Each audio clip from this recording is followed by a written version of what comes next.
Are you ready to float? We all float down here. Here are 19 reasons to watch the 1990 miniseries of It. Hi everyone, welcome to my channel. I'm Dave Musson, at Dave Musson on Instagram, and this is a place where I talk to you about all things Stephen King. Have a look in the description for links to my Stephen King trivia book that I wrote, to my newsletter, to my fiction, to the Constant Writers podcast you can check out, and to my Letterboxd profile where you can see what I'm watching. You can see my Stephen King ranking in progress, and come follow me there. I will follow you back. Okay, that's all the plugging done.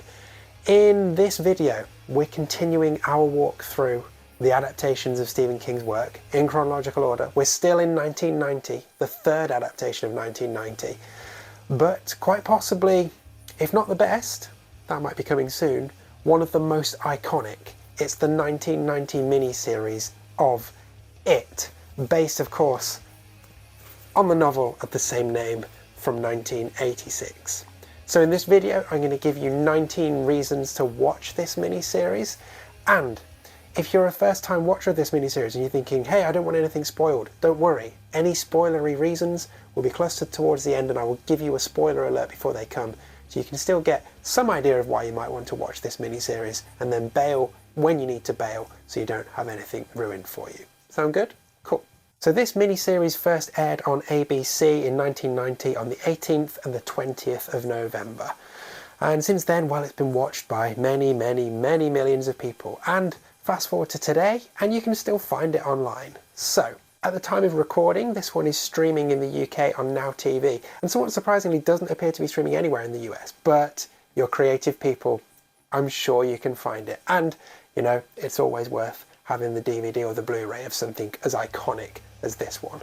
Definitely worth having a physical copy on your shelf so you can just watch it whenever you like. Okay, let's pop this balloon and get cracking. Here are 19 reasons to watch the original miniseries of It.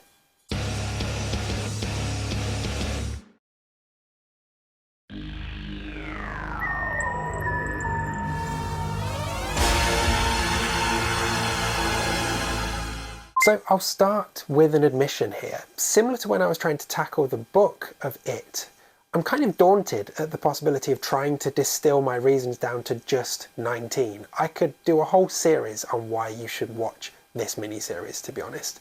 But on reflection, that has kind of helped my thinking in terms of coming up with a takeaway reason for you. So this is it. My headline reason is this miniseries is the birth of a pop culture icon when it comes to Tim Curry's portrayal of Pennywise. I mean, in short, he's fucking terrifying. He's a brilliant, insane clown as well that just does get under your skin. And bear in mind, this was network television in the 90s, which meant that they were working under a lot of restrictions that were essentially there to make him less scary. And yet, he is still fucking terrifying. He, as Pennywise the Clown, and this entire series really, has its own culture, its own world around it. It's kind of got bigger than Stephen King in many ways, which is why it's a daunting prospect to give you just 19 reasons. But if nothing else, you'll have probably seen Tim Curry as Pennywise at some point in your life. This is the thing you need to go and watch, and it will all make sense. And you'll be like Leo DiCaprio, just pointing at the screen every 5 minutes. Yeah, Tim Curry, Pennywise, perfect. Go for it. Won't do any good to run, girly boy. So this show was an undoubted hit. 30 million viewers across the two parts when it first aired. And part 2 apparently was the most videotaped thing in the US that year. Not bad. And its appeal hasn't faded over time either. Take, for instance, when it finally made it onto UK TV screens in 1994. Yes, 4 years later. Didn't put people off. 6.6 million watched the first part, 7.6 million watched the second part. It endures. So this one partly came out of the fact that Pet Sematary in 1989 was such a success. It made executives realise that, oh, hey, people are still interested in watching Stephen King adaptations. Couple that with the success of Stand By Me and the kids' storyline in It, and, well, it was an obvious marriage that was going to work. And the TV execs wanted to have something with that drama, that kids' storyline in it. Also, another influence was the success of Twin Peaks, a show that was weird and worked and was popular. And that's not to say that this miniseries is anything like Twin Peaks, because it's not, but it just gave a bit more creative weight to go and do something and take a bit of time doing something, adapting a big novel. Twin Peaks is essentially a huge novel turned into a TV show anyway, and making something that might look a bit weird in parts and a bit quirky, but also be a bit scary and a bit different. Taking some chances, which TV execs don't often do. All of these factors towards the end of the 80s, turning into the 90s, just really helped make sure that this project got out there. So this show was originally going to be made by George A. Romero, and it was going to be between 8 to 10 hours and run over 4 2-hour parts, or roughly. But ultimately, scheduling conflicts and the fact that the network reduced it to its final 4-ish hours meant that Romero dropped out, and instead we got Tommy Lee Wallace step in. So as for the script, that was the baby of Lawrence D. Cohen, which is a name you might remember from when we talked about Carrie in 1976, because he also wrote the screenplay for that. Now, getting a novel this size down to even 4 hours worth of television is no mean challenge, and personally, I think he did a pretty good job. So the cast of this, as with the book, is sprawling, it's huge. It's long enough for me to spend all 19 reasons talking about the cast. I'm not going to do that. I'm just going to pick out some of my favourites, starting with the kids version of the Losers Club. Frankly, the kids are all great, but Seth Green as the cheeky Richie and Emily Perkins as Bev both particularly stand out. However, I think when it comes to the kids' losers, it's difficult to see beyond the late Jonathan Brandis as the Losers leader, Bill Denborough. He is brilliant, he's wonderful, he's so kind but so strong and thoughtful as a leader, brave, really grief-stricken by what happens to his brother, and just a character you can get behind, and his performance is excellent. As for the adults, well, this was stacked with lots of big names from TV at that time, but their section is definitely not as strong. However, there are plenty of enjoyable performances. John Ritter as Ben and Harry Anderson as Richie, both sadly no longer with us, are both excellent, and I also really enjoyed the performance of Tim Reed as Mike Hanlon. He's that glue that holds all of the adult losers together and brings them back to Derry. But the MVP is without doubt Tim Curry as Pennywise. What I would argue, a career-defining performance, and that absolutely makes all the hours he had to spend in makeup every day totally worthwhile. Like, he's just brilliant. He's only in this for like 20 minutes, and yet he is the icon of it. He is the standout. They float. They float. So I'm going to make my jump to spoilers a bit earlier than usual, because there's lots more I want to get through that I'm conscious if you haven't seen it before would be a bit of a shame if you're seeing it on my channel first. So what I will do before spoilers is wrap up by saying that this is one of the essential Stephen King adaptations. I know I'm going through all of them, and I'm a completist, and I will watch all of them, and I will try and make a case for all of them. I will try and give you 19 reasons to watch all of them.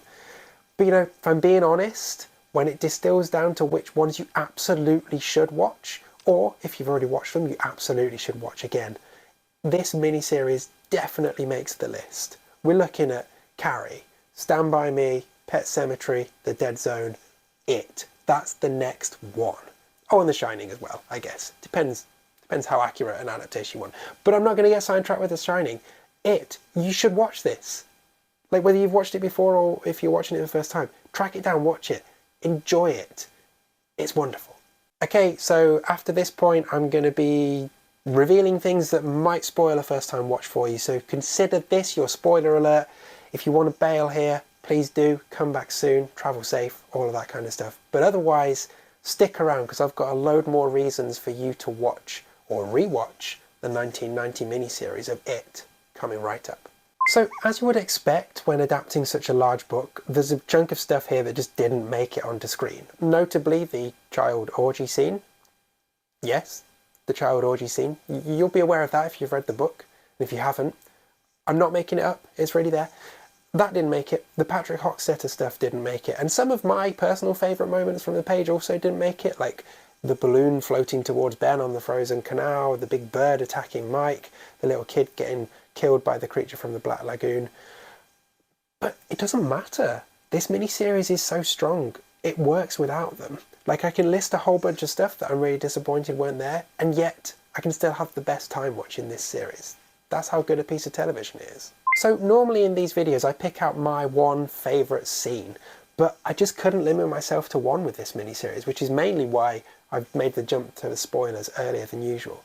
Some of the scenes in this, in terms of how effective they are as scares, considering again they're operating under strong network restrictions, they couldn't show blood coming out of wounds, they could only show objects bleeding, and they really couldn't be that scary, technically. And yet, the creativity and the flair that the producers showed to create scenes that have lived on and are still scary now and will still get under your skin now. I just wanted to celebrate some of those. So I'm going to do that over the next few reasons. Let's start off with the shower scene, which is fucking terrifying.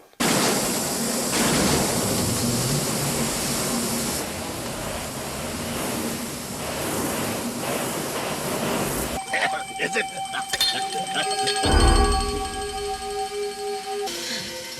Here I am, Wheezy. Hey, you're gonna like it down here. Or how about the scene in the library where an adult Richie is being teased and tormented by Pennywise in a full library and nobody else bats an eyelid? Like, is he going mad? What is happening?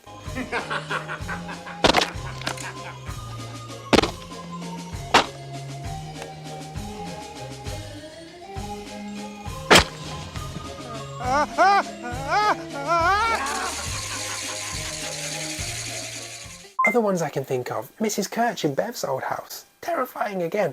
Or how about that moment where Pennywise comes up to the front of the photo album and sticks his hand out?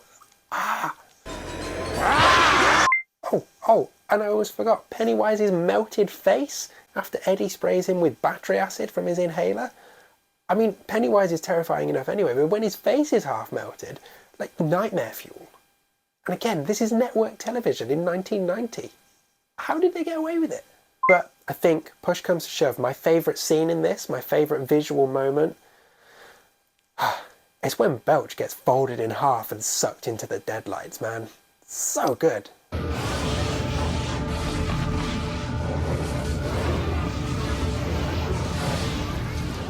So after all that celebration, we have to acknowledge one effect that simply didn't work, despite having a lot of money and time and effort thrown at it. It's Pennywise's final form, that weird spider puppet. It just looks shit. I mean, a shame, but it really does. As for my favourite line in this, well, there are lots to pick from, but because I'm pathetic and have a very poor sense of humour, I'm going with...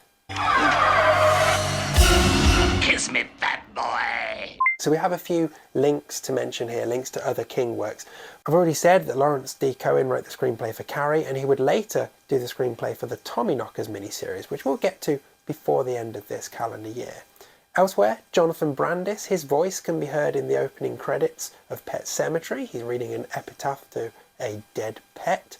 We've got Brandon Crane from this, who makes a cameo in It Chapter 2 from 2019. And Richard Thomas is in an episode of Nightmares and Dreamscapes from the mid-noughts, which we'll get to eventually. Lastly, I fully acknowledge I have barely scratched the surface here. I've not talked about the wonderful music, I've not talked about the supporting cast. There's loads of things I haven't talked about, but we're at reason 19. So my best advice for you, if you really want to immerse yourself even further in this, aside from just watching it again, is to check out the excellent documentary from 2021 called Pennywise, The Story of It. It will just allow you to really, as I say, immerse yourself in this world, be there in Derry, and really get a flavour for how this miniseries came together and what impact it has had and continues to have on pop culture. Not just horror culture, pop culture. Yeah, we all float. There we go, 19 reasons to watch the It miniseries. I'm sure there are loads more out there that you would throw in as well, so let me have them in the comments. I'd love to know what you think of this miniseries. And I'd love to know who your favourite characters are, favourite moments, all of those things. Drop them in the comments below. And while you're doing that, do check out the description. You'll find links to my newsletter, to my fiction that I've published, to my Stephen King trivia book that I've written, to the Constant Writers podcast, my Letterboxd profile, and my Instagram profile, which is @DaveMusson if you want to come and say hi and talk It, Pennywise, Losers Club, all of those things with me over there. Next time, it's this month's book special. Beep beep.